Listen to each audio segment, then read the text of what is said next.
जीव में और भगवान में यही अंतर है कि भगवान भविष्य के बात भी जानता है, वर्तमान के भी बात जानता है, भूतकाल में जो बीत गया है उसे भी जानता है वो। इसलिए इन्हीं परमात्मा के साथ अपने संबंध को स्थापित करना चाहिए। भागवत के सारभूत तत्व यही है। परीक्षित जी का जन्म भी बड़ा आश्चर्य है और कर्म भी बड़ा आश्चर्य है। परीक्षित महाराज के राज्य में कोई स्मोक नहीं करता था, बीड़ी नहीं पीता था, गंजा तंबाकू तांबुल शराब इत्यादि के सेवन कोई नहीं करता था। परीक्षित महाराज के राज्य में हमारे देश के माताएं और बहनें रात्रि में भी मार्ग में निर्भीक जा सकती थी, ऐसा राज्य था। झूठ नहीं बोलता था कोई। और परीक्षित जी ने उसी दिग्विजय में जब निकले तो देखा कलयुग ने बैल को पीट रहा है, 3 पैरों को तोड़ दिया है। कलयुग ने चरणों में गिर पड़ा। जब इन्होंने तलवार निकाला मारने के लिए, कलयुग चरणों में गिर पड़ा। कलयुग ने कहा कि प्रभु मैं आपका सेवक ही तो हूं, आपकी प्रजा हूं मैं, आप हमें भी अपने राज्य में स्थान दे दो ना। न जाने महाराज परीक्षित को क्या सूझा, उस कलयुग को अपने स्थान दे दिया। कलयुग ने कहा था ना कि सरकार मेरे में दोष तो बहुत है, गलतियां तो बहुत है। कलयुग ने एक्सेप्ट किया, माने इस बात को कि मेरे में दोष तो बहुत है, लेकिन एक गुण ऐसा है कि जिस गुण के द्वारा आपकी पूरी जनता, पूरी आपका सेवक भगवत धाम में जा सकते हैं। परीक्षित जी ने कहा कि दोस्त तो छोड़ दो, गुण बताओ। बोले कि हमारे समय में खाते समय, सोते समय, चलते समय, बैठते समय, जाने अनजाने आलस प्रमाद में भी आकर के यदि प्रभु का नाम लेता है वो जीव, वो तत्काल भगवान को धाम में प्राप्त हो जाता है। परीक्षित महाराज को अच्छा लगा और परीक्षित महाराज ने स्थान दे दिया। अपने कल कथा सुनी थी, सोने में प्रवेश कर गया था। समीक ऋषि अपने आश्रम में प्रभु के साथ बैठे थे। हम लोग कभी कभी भगवान के साथ बैठना चाहिए। संसारियों के साथ बैठ बैठ करके संसारी भी उब गए हैं, हम भी उब गए हैं। कभी अब भगवान के साथ बैठ करके देखो, अपनी बात बताओ।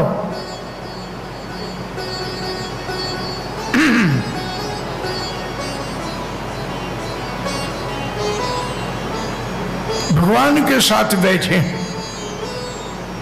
समीक ऋषि भगवान के साथ हो गए थे और चिंतन इतना गहरा था, ध्यान में इतना मग्न थे कि नीचे उतर गए थे, भीतर चले गए थे भगवान के साथ। गले में सर्प लगा दिया कि हार लगा दिया, किसी ने गाली दिया कि अपमान किया कि मान दिया, शरीर को पता ही नहीं चला। समीक ऋषि का पुत्र कुमार श्रृंगी वहीं बगल में खेल रहा था। किसी ने कह दिया तुम्हारे पिताजी को किसी ने अपमानित कर दिया, गले में शर्त लगा दिया। वो छोटा सा नन्हा सा हमारे देश के बुद्धि वर्ग का एक तपस्वी का पुत्र, छोटा सा नन्हा सा बालक, कौशिक नदी को जल के हाथ में लिया और श्राप दे दिया और श्राप लग गई। इसीलिए जीवन में कोशिश करो, प्रयत्न करो, किसी का अपमान न हो। मान दे सकते हो तो बड़ी अच्छी बात है, किसी का अपमान ना करो। किसी के दिल ना दुखाओ।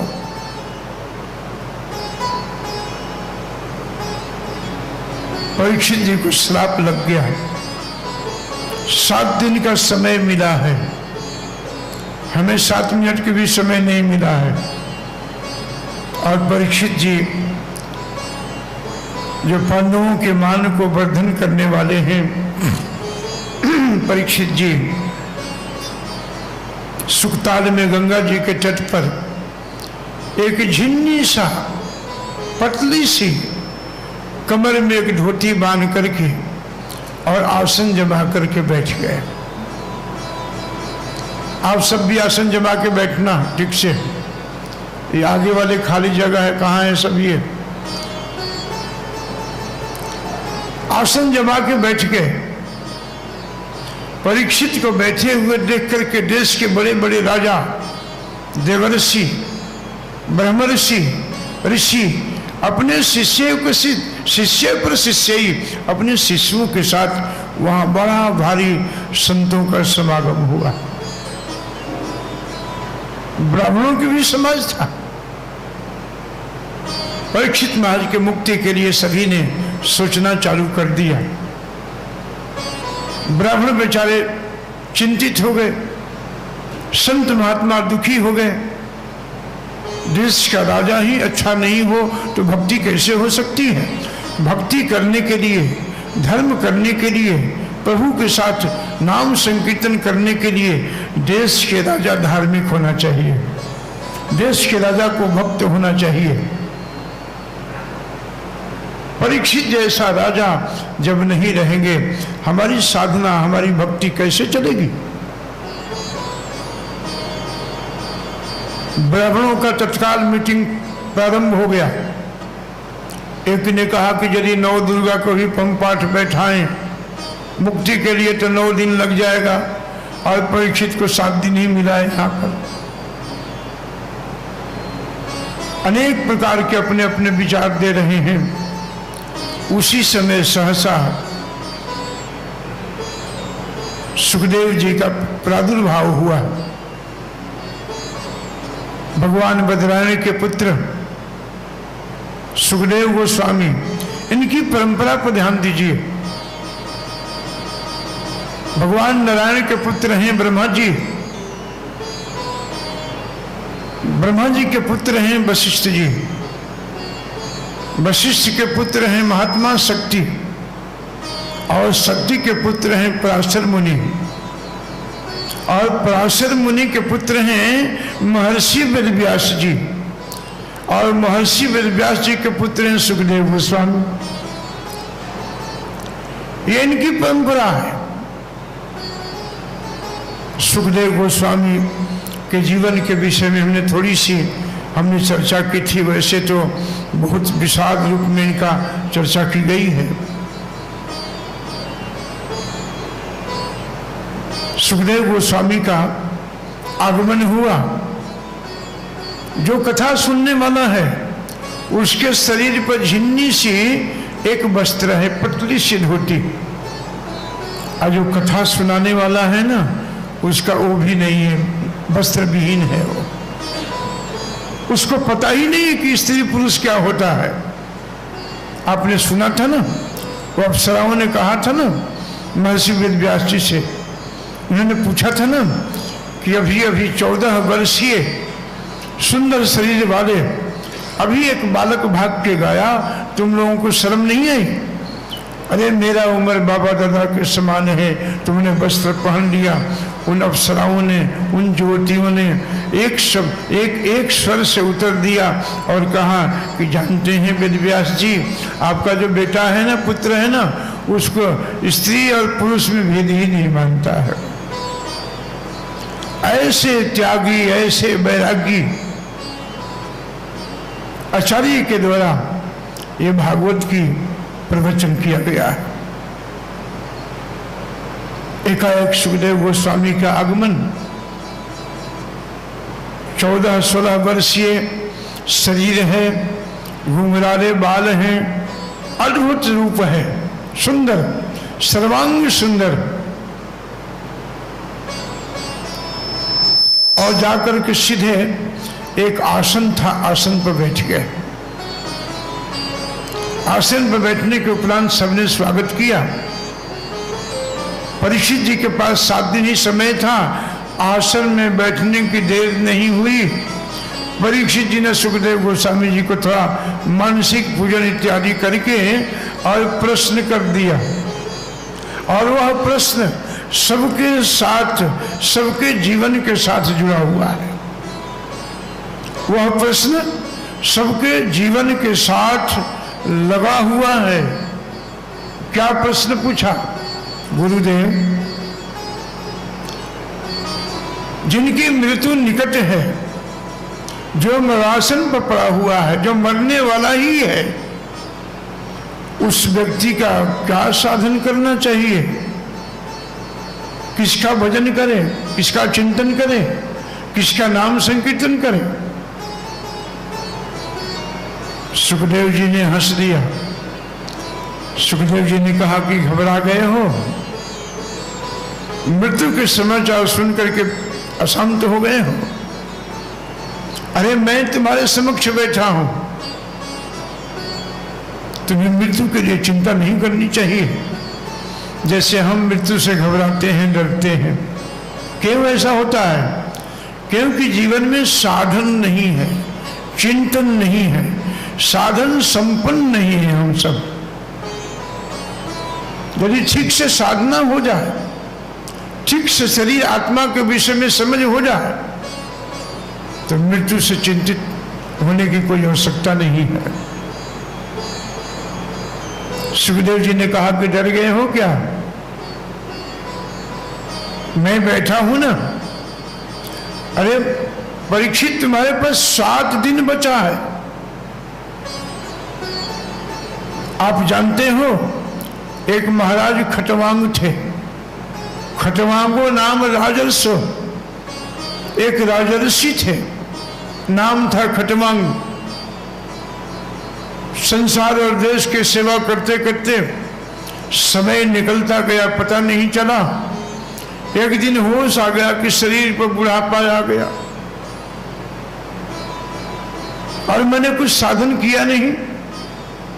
सीधे धर्मराज जी के पास गए और बोले कि आप ये बताइए कि मेरे मृत्यु में और जन्म में कितना और समय बचा हुआ है।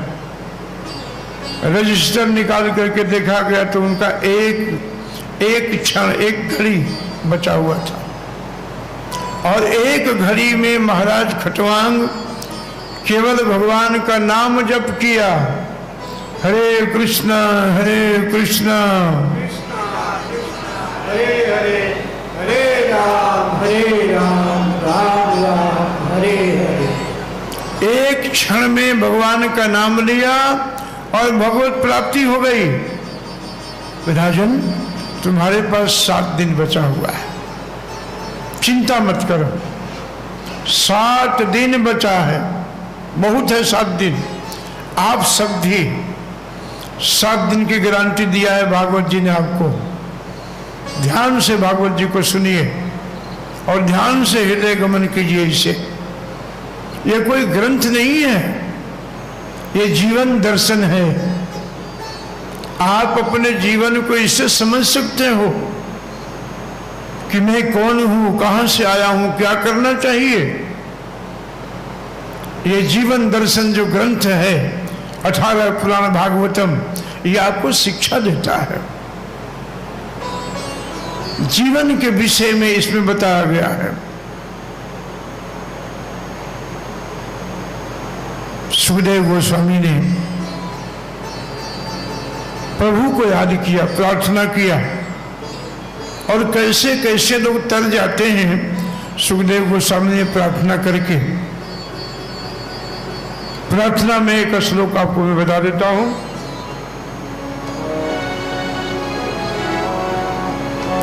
तपस्विनो दान पराव सस्विनो मनस्विनो मंत्र विलासु मंगलम क्षेमं न विन्दं त्रिविनाय समर्पणम तस्मै सुभद्रा श्रवसे नमो नमः। जीवन में जितना मर्जी तपस्या हो, तपस्विनो दान, जितना मर्जी आप दान दे दो, तपस्विनो दान परावसस्विनो मनस्विनो मंत्र विदा सुमंगला। आप सुंदर सुंदर मंत्र जानते हो, विद्वान हो, त्यागी भी हो, लेकिन यदि वह विद्या, वह मंत्र, वह त्याग, वह दान, वह तपस्या यदि धर्म से नहीं जुड़ा है तो कुछ भी काम नहीं करेगा। आपका दान, आपकी तपस्या, आपका जप भगवान से जुड़ना चाहिए, धर्म से संबंध होना चाहिए। आप कोई कार्य करते हो तो आप विचार करो कि जो मैं कार्य करने जा रहा हूँ, जो कर्म करने में प्रवीण हुआ हूँ, क्या ये धर्म संगति रखता है, ये धार्मिक है, क्या धर्म इसे पसंद है। सुखदेव जी कहते हैं, राजन, जिनकी मृत्यु अत्यंत निकट हो ना, उस व्यक्ति को जानते हो क्या करना चाहिए। सुखदेव जी कहते हैं, तस्मात् भादत सर्वात्मा भगवान ईश्वरो हरि श्रोतव्य कृतितव्यश्च ध्येयश्च पूज्य नित्यदा। इसलिए हे भरतवंशी अर्जुन, जिनकी मृत्यु निकट है ना, उस व्यक्ति को भगवान के विषय में ज्यादा से ज्यादा सुनना चाहिए, ज्यादा से ज्यादा भगवान के विषय में उसका सुनना चाहिए। श्रोतव्यश्च कीर्तितव्यश्च, भगवान के कीर्ति का गान करना चाहिए, भगवान का स्मरण करना चाहिए, भगवान की पूजा करनी चाहिए, भगवान का चिंतन करना चाहिए और भगवान का नाम लेना चाहिए। तस्मात् भारत सर्वात्मा भगवान ईश्वरो हरि श्रोतव्य कृतितव्यश्च। यदि आपने भगवान का कथा सुन लिया तो फिर भगवान के कीर्ति का गान करो, उनके जस को फैलाओ, कृतितव्य ध्येयश्च, फिर उनका ध्यान करो, चिंतन करो, भगवान के स्वरूप का वर्णन करो। क्या कहते हैं, 5 भाव बताते हैं। कहते नाम, रूप, धाम और लीला। भगवान के नाम का खूब बढ़िया से जप करना चाहिए। सुखदेव जी कहते हैं, मैं नहीं कह रहा हूं, नाम, भगवान का नाम बहुत प्रेम से लेना चाहिए, बहुत ध्यान पूर्वक सावधानी से भगवान का नाम लेना चाहिए। नाम, यदि आप नाम लेते लेते ले रहे हैं तो भगवान का जो रूप है, उनकी जो छवि है, उनका जो सौंदर्य है, उसका चिंतन करो नाम लेते लेते। ये विधि बता रहे हैं। नाम जप कर रहे हैं और भगवान के छवि का, भगवान का रूप का कोई न कोई हम चिंतन बैठा लिए। भगवान रूपवान हैं, सर्वांग सुंदर हैं, लाखों कामदेव को तुक्ष करने वाले हैं। हमारे प्रभु के कानों में कुंडल है, गले में बैजंती माला है, बाल घुंघराले हैं, ललाट पर तिलक लगाते हैं। भगवान का नाभि कमल, नाभि प्रदेश कमल जो है वो कमल के फूल के सदृश है। भगवान का पाद पद्म वो अत्यंत आकर्षक सुंदर है। इस रूप का ध्यान करना चाहिए। नाम, रूप और जप करते करते भगवान के कोई न कोई लीला का ध्यान करना चाहिए, चिंतन करना चाहिए, जप जरूर करना चाहिए, भगवान के साथ जरूर बैठना चाहिए। और यदि आपने लीला का चिंतन कर लिया तो फिर भगवान का जो धाम है, भगवान के धाम में, भगवान के नाम में, भगवान में कोई अंतर नहीं है, एक ही स्वरूप है। भगवान के धाम का चिंतन कीजिए, धामवासी का चिंतन कीजिए। धाम में रहने वाले व्यक्ति को समझिए कि हमसे श्रेष्ठ है, हमारे से इसका ऊंचा पद है। धामवासी का कभी अपराध न हो। एक बहुत बड़े संत हैं, उनके साथ में वॉक कर रहा था वृंदावन में, परिक्रमा मार्ग में। तो एक ब्रजवासी बीड़ी पी रहे थे खटिया पर बैठ के। तो महाराज श्री ने मेरे से पूछा, अच्छा ये जितने लोग ब्रजवासी हैं जो बीड़ी पीते हैं, तम्बाकू खाते हैं, ये सब भगवान के धाम में जाएंगे क्या? मैं बोला कि महाराज जी आप मेरे से अच्छा जानते हैं, और ब्रजवासियों के विषय में हमारी स्थिति नहीं है कि मैं इनके विषय में कुछ बात कर सकूं। बोले क्यों? मैं बोला कि इसलिए कि श्रीमद् भागवत के 8वें स्कंद में भगवान श्री कृष्ण स्वयं कहते हैं उद्धव से कि उद्धव, ये जो ब्रजवासी हैं वो मुझे अपने प्राणों से अधिक प्यारे हैं। उनका बात माने कि अब क्या बात माना जाए फिर? तो भगवान ने तो ये नहीं छाटा ना कि बीड़ी पीता है कि क्या करता है, ब्रजवासी का सीधे नाम ले लिया। तो धामवासियों के विषय में बोलने से पहले 10 बार सोचना चाहिए कि भाई हमारे जीवन से कोई अपराध न हो जाए, कोई पाप न बन जाए, किसी प्रकार के किसी को कष्ट न हो जाए, ऐसा सोचना चाहिए। आप भागवत भक्तिमती माताएं बैठी हैं, हमारे प्रभु लोग बैठे हैं कुर्सी पर नीचे।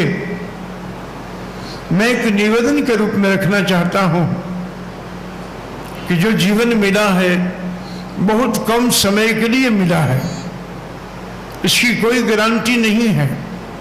इस जीवन से, इस शरीर से जीवन में प्रयत्न करें, कोशिश करें कि जीवन से पाप ना हो, मन से किसी का भी अपराध ना हो, वाणी से भी उसको सुंदर वचन बोले, ऐसा सोचना चाहिए। छोटे छोटे कीड़े मकोड़ों को भी बचाव देके ही चलना चाहिए। जीवन में जो कर्म करते हैं उस कर्म को श्रेष्ठ कर्म करना चाहिए। माताएं घर में जो भोजन पकाती हैं वो पहले भगवान को देना चाहिए, बिना भोग लगाए किसी को नहीं देना चाहिए। भोजन का समय हो जाए तो अपने दरवाजे पर खड़े होकर के हाथ ऊंचा करके कहो, है भूखा है, हमारे घर से भोजन प्राप्त करके जाओ। इसको करना चाहिए। गाय को रोटी जरूर खिलाओ, कुत्तों को भी रोटी दो, और पैरों के नीचे यदि कीड़ा, ये आपका अभ्यास बन जाएगा। हमारे ब्रज में एक संत थे, अब तो नहीं रहे, गौड़ीय संप्रदाय के थे। तो उनके पास में जाया करता था, श्याम सुंदर जी महाराज नाम था उनका, शरीर बिहार का था, लेकिन प्रखंड विद्वान, अद्भुत विद्वान। इस बात को अतुल कृष्ण गोस्वामी कहते थे, गौड़ीय संप्रदाय के बहुत बड़े आचार्य।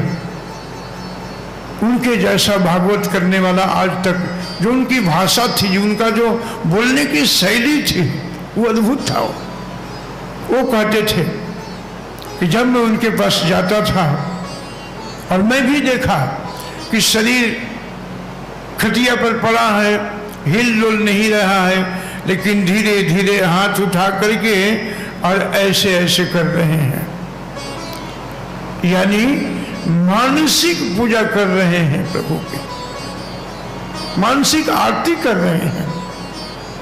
ये अभ्यास हमें भी करना चाहिए।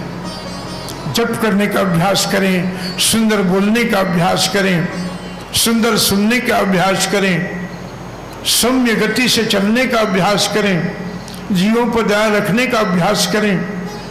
ये सब अभ्यास करना चाहिए, तभी आप जीवन को सफल बना सकते हो। नित्यदा प्रतिदिन 24 घंटे उस व्यक्ति को भगवान का आरती करना चाहिए। ध्यान का विधि बताया, राजन, ध्यान की विधि यह है कि एक आसन से बैठो, आसन से बैठ करके धीरे धीरे अपने इंद्रियों को मन के साथ जोड़ो। पहले मन को भगवान में लगाओ और मन को भगवान में लगा करके सारे इंद्रियों को मन के साथ जोड़ दो, क्योंकि मन के बिना कोई भी इंद्रियां कार्य करने के लिए तैयार नहीं है। जैसे आप कथा में बैठे हैं, यहाँ पर मन यदि आपका यहाँ नहीं है तो आपका कान भी यहाँ नहीं रहेगा। यदि कथा में मन है तो कान भी कथा सुन सकता है, यदि मन चला गया निकल करके बाहर तो कान पूरी कथा सुनेगी लेकिन एक भी बात कान में प्रवेश नहीं करेगा, क्योंकि मन के बिना तो कोई इंद्रियां कार्य करती ही नहीं है। यदि मन का सबसे निकट यदि संबंध है किसी से तो मन का संबंध आत्मा से है, आत्मा का संबंध इंद्रियों से है।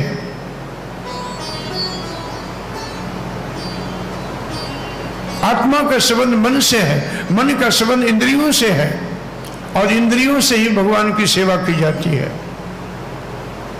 आंख से भगवान के दिव्य दर्शन करें, कान दिव्य भगवान की कथा सुने, जीवा से प्रभु का नाम संकीर्तन करें।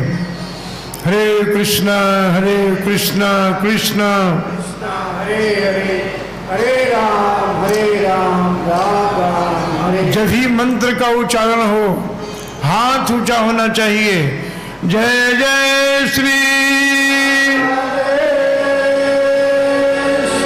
बीच बीच में बोलना बड़ा जरूरी है, नहीं बोलने से निंद्रा देवी जो है ना झपकी मार देती है, मुड़ में आकर समा जाती है, इसलिए बोलते रहे आप सब। ध्यान का विधि बताए। एक आसन से बैठे राजन, एक आसन से बैठ करके इंद्रियों को प्रभु की सेवा में जोड़ करके और परमात्मा के साथ बैठे। ध्यान की विधि बताई। ध्यान की विधि बताने के उपरांत परीक्षित जी ने कथा प्रारंभ किया। सुखदेव गोस्वामी ने, परीक्षित जी ने प्रश्न किया और सुखदेव गोस्वामी ने उसका उत्तर दिया कि प्रभु इस सृष्टि क्या है, सृष्टि कैसे बनी है। ब्रह्मा जी, क्षमा कीजिए, सुखदेव गोस्वामी ने सृष्टि का वर्णन करते हैं। ये भगवान ने सृष्टि किया है, ये भगवान की सृष्टि है।